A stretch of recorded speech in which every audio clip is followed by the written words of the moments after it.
Hi there. Welcome to the Cloud Security Podcast by Google. Thanks for joining us today. Your hosts here are myself, Timothy Peacock, the Senior Product Manager for Threat Detection here at Google Cloud, and Anton Chuvakin, a reformed analyst and senior staff in Google Cloud's Office of the CISO. You can find and subscribe to this podcast wherever you get your podcasts, as well as at our website, cloud.google.com/podcasts. If you enjoy our content and want it delivered to you piping hot every Monday, please do hit that subscribe button. You can follow the show, argue with us, and the rest of our Cloud Security Podcast listeners on LinkedIn. Anton, this is a fun episode because it's available as a video that we first live streamed, and listeners, you should look for live streams on an increasingly regular cadence. It's also available on our YouTube. And what are we talking about in today's episode? Is it, dare I say, your favorite topic? It is an episode where we talk with somebody who's been doing SIEM for a long time, and it's not me. That's amazing. Which I guess adds to my excitement.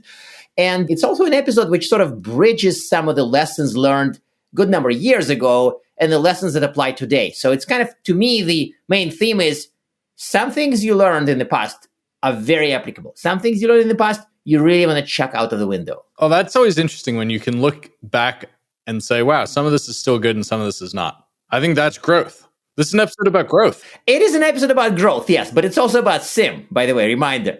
Yeah, that too. Okay, well, listeners, with us taking wildly divergent views on this episode, let's turn things over to today's guest. I'm delighted to introduce today's guest here on the podcast and the live video stream. Today, we're joined by David Swift, a security strategist at NetEnrich, and he claims to be the only person doing SIEM as long as Anton. So, David, I want to get right into it with you. I want to start off with maybe a warm-up question. Could you first tell our listeners, what is a SIEM? Because I always get beat up by people, you use so many acronyms. What's a SIEM? And what SIEM lessons of the past, not aging anybody here, N years, apply to today's world? No worries. Good place to start. So SIEM by itself stands for Security Information and Event Management. And this is actually where Anton and I met years and years ago, where it started out as SIEM, and I argued it had to have an E in it, include events, because a lot of what we do isn't really information, it's just events. It is collect a lot of data into something so that we can search it and do log analysis and find threats, a lot of times for auditing or compliance, and do some detection on it. Let's automate some things to find the interesting stuff, because we'll collect billions of events and only a few of them actually matter. So that's where it starts, is collect and detect something interesting in it, try to dig it out, find the needles in the haystack, find the stuff, and then hopefully these days in a modern SIEM, not only just detect what we write by rule, but detect anomalies. Let's start adding the ability to automate response. Let's start solving business problems, not just malware problems. So wait a second. So you're still trying to highlight some of the things that were true when SIEM was being born back in the early 2000s, but are there specific lessons that maybe people learned, some people learned 20 years ago that others are still missing today? I think that's maybe a slightly more fun angle on the old questions. What are the forgotten questions, or forgotten lessons? Awesome. And I'll give you the one that I learned the hard way that took me 10 years. So in SIEMs, I thought I knew everything. I was being invited to present at conferences and deploy SIEMs for Apple and Microsoft. And I'm presenting IP addresses and malware and problems. And I'm going, these are the issues. These are the problems. And the board level is just ignoring me, going, bye-bye. Just go fix that. And the lesson we need to learn from SIEMs is it's not about protecting machines from malware. It's about protecting the business from whatever's important to the business. That could be downtime if it's an availability issue. That could be data loss. That could be, having the website maligned and showing things that you really don't want to say. So as security practitioners, the hard part is actually to learn not just our job, but what is the business, and start tying what we're detecting and reporting on to actual business risks. And I think if people get that, they will be further ahead than I was for 10 plus years. So I think that would be one of the great lessons. I feel like we missed the opportunity to deploy one of my favorite Lord of the Rings quotes here about, things should not have been forgotten or lost. History became legend, legend became myth, and the importance of focusing on business risk passed out of knowledge. I think that fits the bill, because I definitely see, if you go look for some late 1990s book on security, they would talk to you in the book about business alignment, and then fast forward some number of years, and it's like, do you know that security is relevant for business. And people are like, no way, right? Well, I mean, it's really hard to sell a product that solves that problem, but it's really easy to sell a product that promises to catch fancy bear. There you go. Yes, that's a fair point. And that was one of the ugly lessons I had to learn again a few months ago when I had to rewrite content that I wrote 15 years ago. And I'm reading these old papers going, oh, if there are more than 15 firewall drops in a 10-minute interval. And I'm like, oh, that's what? Yeah, it might be an early indicator, but I'm like, oh God, let's write something better than that. There are better ways to do it. Please. So, well, what's the better way to do it? Let me take the softball podcast thing and just say, well, what's the better way to do it there, Buster? Well, let's go with your first theme. What's old is still relevant. Mm-hmm. So I still want a lot of firewall drops. One of the patterns I look for is repeat failed anything, repeat failed logins, repeat firewall drops. It's one indicator, but it's only one. And it's a fool's errand to think that I can tune that down to never have alse positives. It will always be noisy no matter what I do. Never? Never, Anton. Well, Never? Eat death of the universe, baby. I've tried it a dozen ways, 30 years of trying it. I haven't gotten it to low false positives. We sound like barking dogs who just like jumped at him like, never? No, it's never for sure. But here's what I do. I mean, this is the whole MITRE ATT&CK framework. This is the kill chain model from DoD. One event means nothing. The second, the third strike means everything. Is always an early indicator. I see the reconnaissance events when somebody's hitting my firewall and finally finds a port that's open. So the repeat firewall drops are useful, but only 1 out of 1,000 events that it triggers. So I feed it into a threat model that says, okay, failed logins or firewall drops followed by success. Okay, they've brute forced. They found a way in. Followed by access to something in my network that I care about that's business relevant that they haven't touched before, or files they haven't used before, or quantities that's different.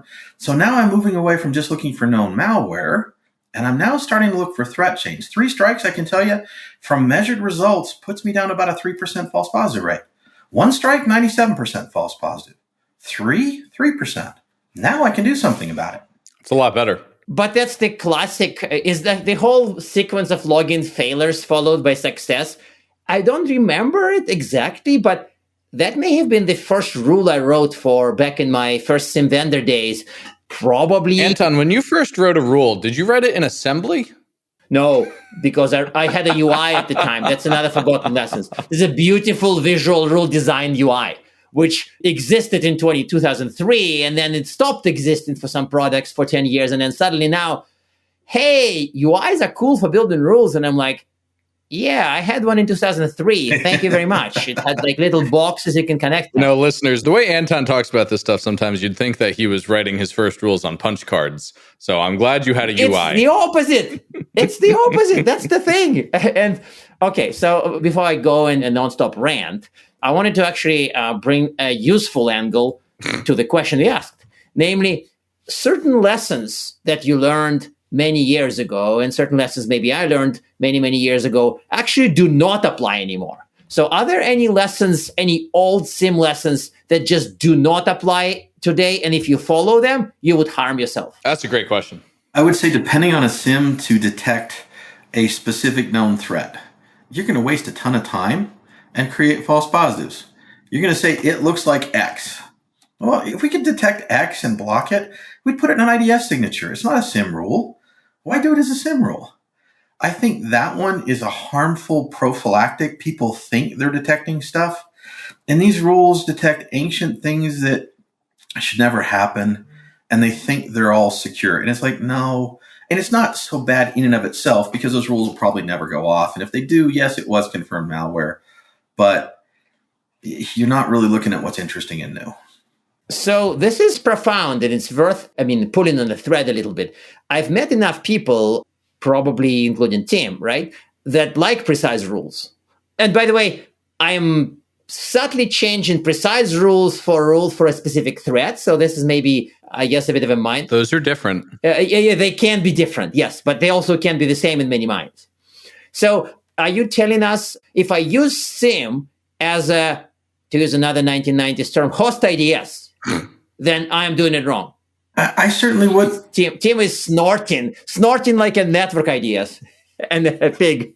If we wanted to do rules that detect specific known threats, I leave it to the vendors that do that better, to the EDR vendors at the endpoint, to an NTA vendor, to an IDS vendor. If I'm going to write a lot of very specific signature detection rules, I'm going to do it somewhere else because I can do it packet level. I'm not doing it at metadata level. I could get into something that's actually a lot closer at a packet level in an IDS or a host-based or network-based than I can with a detection rule on a SIEM. So I use SIEM to look for patterns. Repeat attacks, success after failed, anomalous events, something they've never done before, a spike in quantity, an activity that nobody else like them does. And when I use those patterns, for me, it changes the equation a lot because I'm no longer looking for X, I'm looking for any weird. Because my job as a SOC analyst, and I've had to do that job over and over, staring at a bunch of stupid things, is to figure out what is normal and what's weird. What changed today that tells me the 0-day got in? And if I'm writing a rule that looks for a known evil, that's not a 0-day. And I really want to find the 0-day. I want to find the new threat. So I work with patterns rather than detection rules. And if I want detection rules, I write them on my IDS. Okay, so there's a couple of really interesting threads in that one I want to pull on now. One, I live in San Francisco, and so I'm surrounded by weird. Are SOC analysts not also surrounded by weird? When I look at what my cloud customers are doing, every customer is doing something weird. How do you know weird from bad weird? And that's a problem in San Francisco as well. But this is like the defining question of anomaly detection for the last, wait for it, 40 years. Sorry. Well, I think we stumbled into something interesting. It's not our fault. Yeah. Yes. Well, now you're getting into AI versus ML. So I'm not a big fan of AI as used in security yet. I think we'll get there. But AI would say, I know what's bad. ML says, I don't know what's bad. I'll just learn what normal is. And then I can write a rule that tells me there's an anomaly. And now I go back to that 3 strikes problem. One anomaly, who cares? Weird is everywhere. But 3 weird things today? You're running a bank, you have ATM machines. This ATM machine ran a piece of software that no other ATM machine in your network runs. It started communicating with an IP address outside your network that none of the other ATMs talk to. And it just spit out $3,000 in cash in the last hour, and it's never done more than $3,000 in a day. Whoops, I'm hemorrhaging money. So learn normal, find weird becomes relevant. I don't need one weird because one weird, high false positive. And in fact, I like to weave in those old rules. So I still want the old stuff, the known evil. It's on a known malicious IP address or a malicious URL or running a malicious hash. Those are great, particularly when I've got a pattern that mixes anomaly detection, the weird, plus a known evil. That detection is a very high true positive rate. That detection is the one I can act on. Because the scored data, the known evil, that supervised machine learning, the idea that AI knows what's evil, we have some scored data sets. We've got a lot of open source threat intel. They're great threat intel feeds that are commercial that we can pull in. And combinations of known evil plus anomaly are great. Well, so you make this sound easy. Why doesn't everybody do it that way? No, you really do want to like pull the cover and it's like, there's a corpse there. So I think Tim is, sorry, my metaphor sucked today. I don't know what's up with that. Well, I'll give you a couple of responses, Tim, because there are some reasons that people don't do it well. Yeah. One of the first problems is it's expensive. How do I put enough data into the set to learn normal on everything?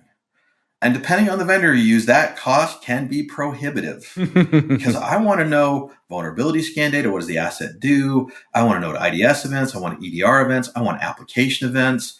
I want network traffic anomaly events. I want a lot of data. That's a lot of data. And not only is it expensive, but most vendors have done a piss poor job at making that performance scale. So the minute you start getting above 10,000 events per second, most of the vendors can't chug through the data fast enough to find you what you want.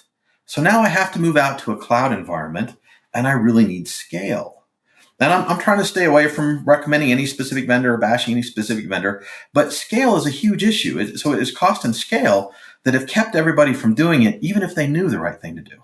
So, okay, I want to transition to our next question on this note, and I'll leave my commentary about zero-day threats versus other kinds of threats maybe for another episode. And listeners, you should go back and check out what we did with Maddie about that. But you mentioned costs. So what are the benefits and what are the costs of SIEM today? Like when you think about doing it right or doing it this way as you propose, it sounds wicked expensive. but surely there's upside. So how do we trade off that cost benefit thing here? Anton, let you go first this time. You can't punt to the host. Yeah, he can punt to the host, but my problem is that we have about 12 minutes left, and I may have written a 60-page paper on this topic a good number of years ago, so I don't want to go in this direction. I think that for benefits, I do plan to send people to some of the more recent writing, and to me, most benefits of SIEM today are about detecting threats and about organizing the workflow around threats, because SIEM today includes SOAR, right? And also with having a single platform to triage, confirm, and deal with things, including hunting, right? It's kind of a blah answer, I get it, but it's also kind of a factually correct answer. SIEM is it's a fairly mature tech, and it has clear benefits today, but they're also not very rocket sciencey. They're kind of more normal. You have a platform to detect threats across log sources, telemetry sources. You have a platform to confirm triage alerts. You have a platform to investigate and respond. That's SIEM. If you don't call it SIEM, I'm fine with that. But you probably have a platform of that sort. And to me, this is probably a good moment for all the SIEM haters to show up in comments and say, SIEM is dead, SIEM is dead. We have this other thing that detects threats. And I'm like, XDR. That's a SIEM, right? No, you can't say XDR. If you say XDR, we have to do something to you. I don't know. What did you do to this guy who had let's not go down XDR. So XDR, I think I got some strong opinions on that one. But no, avoid the topic. Wait. Anyway. Strong opinions are fun. And our XDR episode got a ton of listens and people really engaged about it. Here's third rant about XDR, David. Let me give you a couple answers to your question about where is SIEM beneficial. Yeah. And I'll tell you from a CISO perspective, and I've done that tour of duty twice, I'm blind without it. I'm like, how am I supposed to secure my environment? I can't see anything. I don't know what's going on. I can't log into every tool every day and search through a billion events. It's not going to happen. So I have to have it. I have to be able to correlate across the tools. And as Anton was alluding, we want one place to write a report. I don't want to have to go figure out 10 different report writing languages. I want one place to do it, because I have to write reports for my auditors, and I have to store the events for auditors. So whether I want it or not, I'm going to have it for compliance. And I'd really like a place to give me visibility about what my other tools are doing. Because I'll tell you, one of the places that SIEM's not used well that it should be is to do volume and variety analysis to tune each of the devices that are feeding into it. I can't tell you how many places I've gone to that have an IDS that can do 10,000 plus detections. And they've turned off all but 100 because they thought everything else was a false positive. And I go, no, I need that early indicator to know what's right. And I'm going to correlate it with other things. By itself, an IDS event means nothing. And I'll tell you the specifics where I see the IDS problem. Working with one large telecom manufacturer where the EDR guy is running McAfee antivirus. And he's going, we keep getting hit by malware. And I don't know where it's coming from. But my IDS tool tells me, hey, instant message logon just happened. Instant message file transfer happened. Now the EDR tool goes, hey, I just detected malware. Oh, now I know the vector. So yeah, instant message login doesn't matter. Instant message file transfer doesn't matter. But together it tells me the infection vector. So I want to turn it all on, and I want the SIEM to sort it out and say, these are the relevant series of events that matter, so I know how to block it. Because without that, I just see malware shows up on the endpoint. What do I do? It's just everywhere.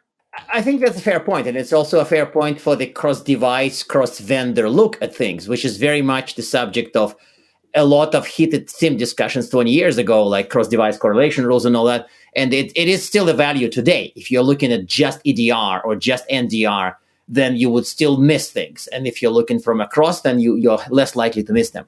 But which brings me to the other favorite question, use cases. And I've been meaning to ask you about like, hey, give us your favorite list of use cases. But this is a cloud security podcast. So why don't you give us your favorite cloud security use cases for SIEM today? All right. Well, I tried to make them easy and published them out on a blog on the NetEnrich site if you want to go look them up. But in the cloud world, what I'm looking for, a lot of times I don't have an endpoint. So I cannot look for EDR. I'm not looking for malware anymore. What I'm looking for is... all those EDR vendors who want to get rich in the cloud are misguided? I'm like, wait, I have a containerized OS. What the hell are you going to put an EDR on? There's nothing to detect. Anyway, so I start with single sign-on. You signed on from a country you've never signed on from before. You signed on at a time that you don't normally use. You never log in at Sunday at 2 a.m. in the morning from China. Oops. Those are two early indicators. Now I look for files, what you access, because the single sign-ons will tell me the application you try to get into, and then I want the app log. All right, after signing in from China at 2 a.m. on Sunday, you access the file that you've never touched before. And not only did you access one, but now you access 3,000 files. Okay, I have data theft. I have data misuse. And it's not hard to detect. It's not crazy complex patterns. And they work really well together. I'll tell you the number one I keep getting told about is crypto mining. And I do see it come up. I see somebody log into AWS and they spawn 3,000 instances, very large or XL instances of an EC2, and they've never spawned more than 3 in a day. All right, they're crypto mining. And it usually starts from someplace like China or Bolivia. And I see the same starting pattern of unusual login, unusual place. And then you spawn more instances than normal. Yeah, you're using my infrastructure on my dime to do crypto mining. Thanks. Get off my network.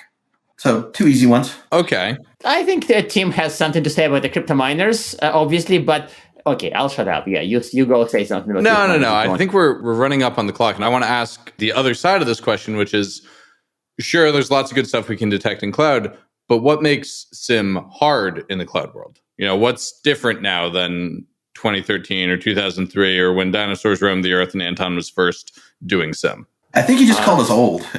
No. I'll survive that. Wise. I called him wise. I'll survive that. So what makes it hard in the cloud? Mostly it's easier because I can onboard faster. I can pull everything via API. I don't have to have on-prem devices. So a lot of it starts out a lot easier. What makes it harder is that some of the logs aren't in a lovely structured format, and they might have 500 fields that are relevant, and the old SIEMs only had a very limited schema that was indexed. So searching something that's in field number 398 when you only index the first 64 fields means a full table scan, and you're going to hopefully find it tomorrow or the next day or the day after. So you need a modern system that can handle search at scale because we've got more logs and they have more relevant fields. So those app logs get a little bit more complex. That's a hard part to it. And you have to parse and normalize better. Anton, you have the next bomb throwing question. Yeah, it's the bomb throwing question. And I think that it's also a self-serving easy question because I know the answer to it. And the question is, drumroll, do you think SIEM can ever die? Certainly say no. No, I should change the emphasis. Do you think SIEM can ever die? That's better. You can minimalize what SIEM has to do, but I don't think you can ever take it out of the equation. I got to have it for audit and compliance. I need the detection rules to do cross-correlation. I can minimize it by building threat chains, lowering the false positive rates, feeding into a SOAR to automate the response, and not put a whole bunch of SOC analysts sitting in front of it, but I can't eliminate the function. I need the function. That makes sense to me. The bringing it together, the correlation, certainly the single pane of glass, so you're not doing swivel chair instant response. But a lot of those things you could accomplish not with a giant data lake, but maybe with some piece of technology like XDR that brought everything together. Could we replace SIEM that way? I find XDR to be bad SIEM plus bad SOAR. I don't care for it. XDR says I have one match. It's on somebody's IP evil list. I'm going to start blocking. And I can tell you from early days of doing ArcSight Threat Response Manager, where I ripped it out more places than I ever installed it. You start blocking based on one event, you will DDoS yourself. And that's what XDR starts to do in a lot of environments. That, or you tune it down and you say you're only going to detect and block on the things that are known, very specific evil. You're no longer looking for patterns. You're not looking for the combinations that are interesting, that are 0 day. You're looking for known evil. And now you're giving yourself another prophylactic, thinking you're protecting, and you're missing, realistically, about 67% of everything that gets into the network is not detected because it's on a known evil list. So only a third. But known bad is not bad, right? Only known bad is bad. But I think you're almost saying that known bad is bad. I don't think known bad is bad. Doing only known bad is bad when it's what you block on, but not if it's a component to your 3-ingredient detection sandwich. Correct. That's very smart. Yes, thank you. And I'll tell you the specific cases I see. So working with one very large clothing manufacturer, billion-dollar site. They put in XDR, they're going to start blocking everything. And they see an internal machine that does a call out to HTTP request to a website that's flagged as malicious. So then they block that IP address. And it was just on a web page with a drive-by link, and it never got out. It actually got blocked at the proxy. But because it tried, XDR went and said, I'm going to block that. And now pretty soon, every machine in my network can't get to the internet anymore. Great, I bricked myself. But it's a story. Like, what year is this? I mean, people like back in the warmy years, like, I don't know, MS Blaster and stuff, when people wanted to do some kind of a NAC and like all the ancient acronyms forgotten by most people now. The story you told us right now is the story from a bygone era, but you're telling us that it still happens today? I still see it a lot. Okay, my favorite. I still get, when I'm doing SCADA work, energy sector, NERC stuff, the FBI still gives me a list, and I swear every 6 months I'll see 127001 on their list of you must block this and report it to me. What? And I'm like, that's loopback. Every process running on this host talks to loopback to talk to the other processes on the host. You really want me to block loopback and tell you every time loopback is used? You'd brick my network. Stop it. Wow. Some things never die. And whether it's the 2020s or maybe 2030s, hey, I'm an eternal optimist. We'll have people trying to blacklist 127001. Okay, well, it's something exciting, please, because this is depressing. Well, I think the exciting thing is I get to ask our traditional closing questions, and maybe we'll have a good recommended tip on how to improve your use of SIEM for cloud and recommended reading. You have to also say, don't recommend too many of Anton's blogs, blah, blah, blah. Tim says that all the time. Oh, yeah. If you recommend Anton's blog, you put $1 in the swear jar. Well, your blog is fair game, though. Hey, you know what? I found other places I've worked wanted to call it intellectual property, and I've been saying the same thing for 20 years, so I just finally said, I'm going to write it all. Y'all can have it all. Come to me if you want help implementing. So I give away every secret I have. In terms of where SIEM in the cloud can be helpful and beneficial, I truly believe it needs to include not just known evil detection, but also anomaly detection. I want to switch to patterns, and I want to look for things that trigger 2 or 3 patterns. The minute I do that and I start using an attack chain, my false positive rate goes down, my SIEM becomes less about just a noise generation tool and more about a threat detection tool. And it's not the one, it's the series. Learn normal, find weird is what I do with behavioral anomalies.